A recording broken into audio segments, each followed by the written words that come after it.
Bueno, y aquí estamos de nuevo en Carlos by Trading Pro, macroeconomía en una lección. Vamos a arrancar ya con 4 diapositivas que traemos hoy. Como siempre ponemos la primera en pantalla para poder comenzar el repaso del ciclo. Y vamos a ponerla en grande, para que no perdáis detalle, para que se vea bien. Fijaros, los CDS, Cuidado, que esto tiende al error. Muchos economistas, incluso analistas, utilizan los CDS como termómetro del riesgo cuando no debe ser único instrumento nunca. Los CS son activos de cobertura, no son activos con los que agentes especulen, son para cubrirse, son coberturas por si hay un riesgo de impago. Por lo tanto, no puede usarse, insisto, nunca como único instrumento para medir el riesgo. Fijaros cómo se dispararon los CDS en Estados Unidos ante ese posible impago que nunca existió realmente en Estados Unidos, pero según los CDS estábamos ante niveles nunca vistos y ante un posible apocalipsis si solo nos quedábamos con esa fotografía, que repito, lleva el engaño. Y ahora estamos viendo un desplome tremendo, evidentemente, cuando se ha llegado al acuerdo que todos sabíamos que se iba a llegar, ¿no? Esa negociación entre republicanos y demócratas. Por lo tanto, fijaos como los CS, repito, ¿no? Esto realmente no puedes pasar de un riesgo tremendo a ahora mismo un nivel de complacencia. No sirven como, tampoco pasa con Deutsche Bank, por ejemplo, que hace poco los propios CDS, los Credit Default Swaps, nos decían que estaba cerca de la quiebra, ¿no? El banco alemán. Cuidado, que no era así. Es que yo esto lo digo muchas veces también en mis ponencias, porque ahora se ha puesto de moda, ¿no? Sobre todo desde el año 2008, la película de Big Short, todo el mundo utiliza los CDS como la fotografía principal para medir el riesgo de quiebra de un estado, de una gran compañía, y bueno, repito, sí, está bien meterlo en la tesis, siempre en el argumento, pero acompañado de otros indicadores y evidentemente de otros medidores.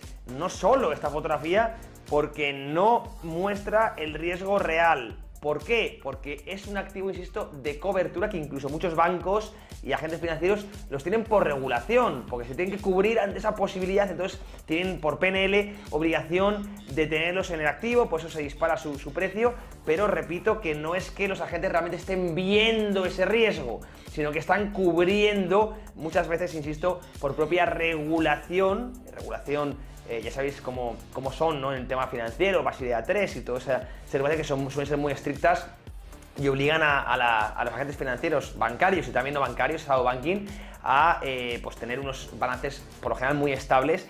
Y por eso, repito, mucho cuidado. Estamos viendo ahora mismo un desplome de los CDS, antes vimos un disparo, bueno, ni estábamos en apocalipsis hace 3 días, ni estamos ahora con cero riesgo.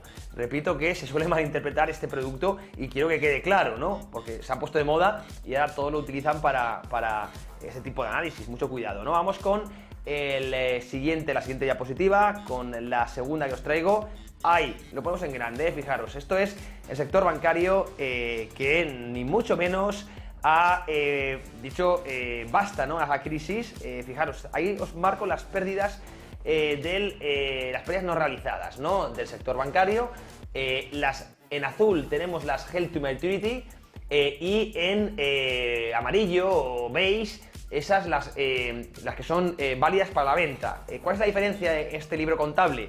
Básicamente, los activos que tiene un banco, bonos, títulos hipotecarios, se pueden poner en 2 hojas. Repito, el Held to Maturity, que son básicamente activos que se ponen en una hoja y se espera que lleguen a vencimiento, por lo tanto no reflejan la pérdida real, siempre reflejan el valor nominal, no real. Tú compras un bono que vale 1000 y a vencimiento vale 1000, a pesar de que por el trayecto ya tiene mucha volatilidad, haya bajado a 600 o haya subido a 1400, en el balance siempre pone que está 1000, por lo tanto esto de cara al inversor pues da seguridad porque no refleja las pérdidas que tiene realmente. Y luego hay otros activos que están sí dispuestos para la venta, que ahí sí se refleja el valor real. Bien, por eso es muy complicado estudiar el balance de un banco, es bastante complejo. ¿Y cuál es el problema? Cuando de cara a pues, riesgos de liquidez hay una huida de depósitos como está viendo ahora, y qué pasa, que el banco, para responder a esos pasivos, a esa obligación de pago que tiene por la huida de depósitos, tiene que tirar de su activo, ¿no? Bueno, pues lo más normal evidentemente es que tiren de la hoja de balance de activos dispuestos para la venta. ¿Cuál es el problema? Cuando tienen que tirar de esa hoja de Held to Maturity, porque ahí lo que eran pérdidas que no estaban en contabilidad, aparecer en contabilidad y es cuando llega el pánico inversor, ¿no? Y ahí un pánico inversor evidentemente agudiza mucho más, esto es como una espiral tremenda, un círculo vicioso, ¿no? Los propios problemas del sector bancario, más un sector con las nuevas tecnologías. Cuando salta esto, cae mucho la cotización de un banco, esto evidentemente genera miedo no solo a los inversores, sino también a los depositantes y bonistas, ¿no? Que corren a sacar con más rapidez sus depósitos, agudizando un poco más el problema de liquidez que tiene y llevándolo a un problema de solvencia. Este es lo que ha pasado además, por ejemplo, con Silicon Valley Bank y otros bancos regionales que han ido quebrando, ¿no? Que han tenido que tirar de esa hoja de Healthy Maturity, ¿no? De esos activos que tienen pérdidas en valor nominal, pero evidentemente si lo tienen que liquidar, se liquida valor real, no valor nominal, ¿no? Y ahora fijaos cómo están las cosas, que es que no ha pasado el problema, porque seguimos viendo que hay mucha pérdida no realizada en los balances de los bancos. Y como sigue habiendo una huida de depósitos que es la que se ha estabilizado un poco en el último trimestre, pero desde luego no ha mejorado, no ha empeorado, pero no ha mejorado tampoco, pueden volver los problemas. Es verdad que la Reserva Federal ha abierto una ventanilla de descuento para prestar reservas a los bancos a valor nominal, no real. Por lo tanto, puede salvar un poco ese problema que tienen con esta hoja de Healthy Maturity. Pero desde luego no se ha pasado ni mucho menos el terremoto o el huracán bancario. El FDIC, que es el Fondo de Garantía en Estados Unidos, decía ayer mismo, analizaba que había otros 43, si no me equivoco, bancos con graves problemas en balance. 43, hablamos de un número importante, no nada salvaje, pero importante a tener en cuenta. Así que, ojito, que hemos tenido sí un primer arreón con varias quiebras bancarias. Además, se produjo en marzo, ya hemos hablado de los cuellos de botella de liquidez, y el próximo cuello de botella suele aparecer en septiembre con resultados trimestrales. Vamos a ver si ahí viene el segundo huracán o el segundo tsunami que se lleve por delante a otros bancos, porque como vemos en esta imagen, siguen teniendo pérdidas no realizadas importantes, y como tengan que tirar de nuevo de esa hoja de balance que ahora mismo presenta que no tienen pérdidas, pero si tienen que liquidarlas sí van a contar como pérdidas, pues podrá volver el pánico inversor, el pánico de los ahorradores, y volver a meter en problemas a estos bancos, ¿no? Ahí lo dejo, no hemos dicho punto final. Eso sí, vamos con la siguiente diapositiva, la tercera, ahí lo tenéis, ahí la vamos a poner en grande, fijaros. Esto básicamente es la M2 con la inflación de la eurozona. La M2 en blanco, la inflación en amarillo. La hemos conocido hoy, estamos en buen proceso de desinflación y mejor que va a ir. Hay una relación clara entre la M2, que es, digamos, la inflación o deflación monetaria, con la amarilla, que es la inflación de precios. Yo siempre distingo entre inflación de precios e inflación monetaria, y también distingo entre inflación de precios e inflación monetaria.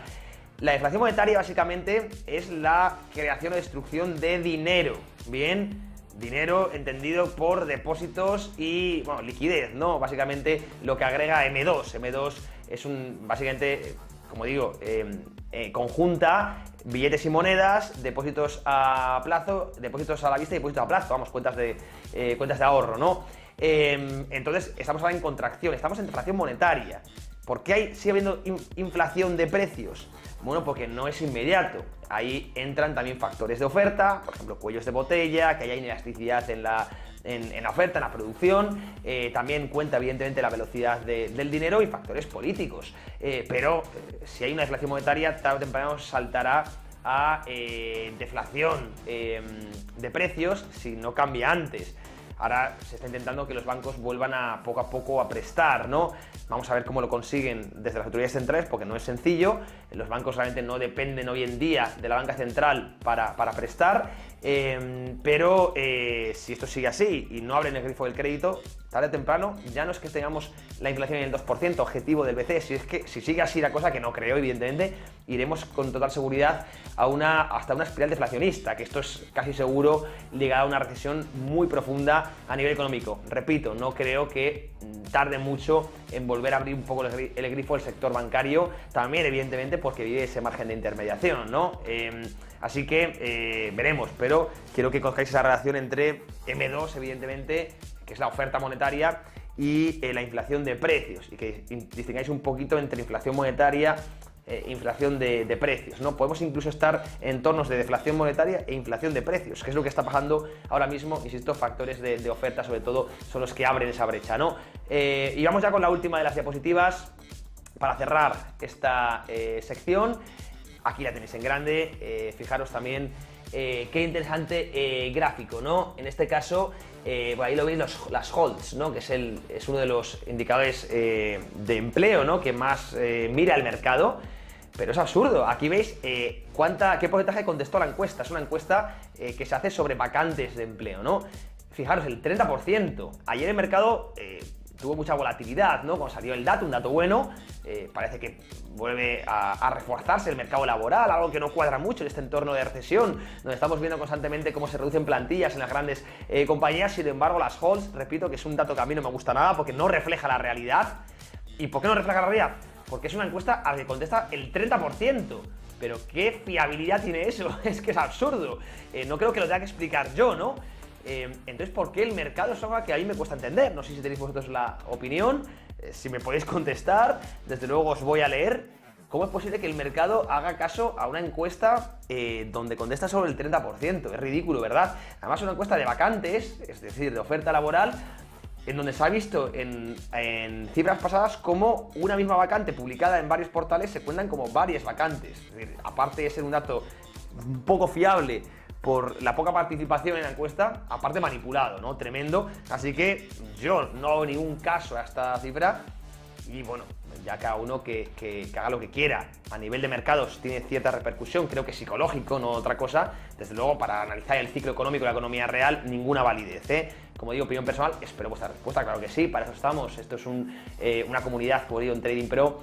Y en Carus, amigos, os mando un fuerte abrazo, con esto cerramos, ponemos el broche final, que tengáis como siempre buen negocio, un besazo, chao. Inversión, bolsa, criptomonedas. Te contamos las noticias que mueven el mercado.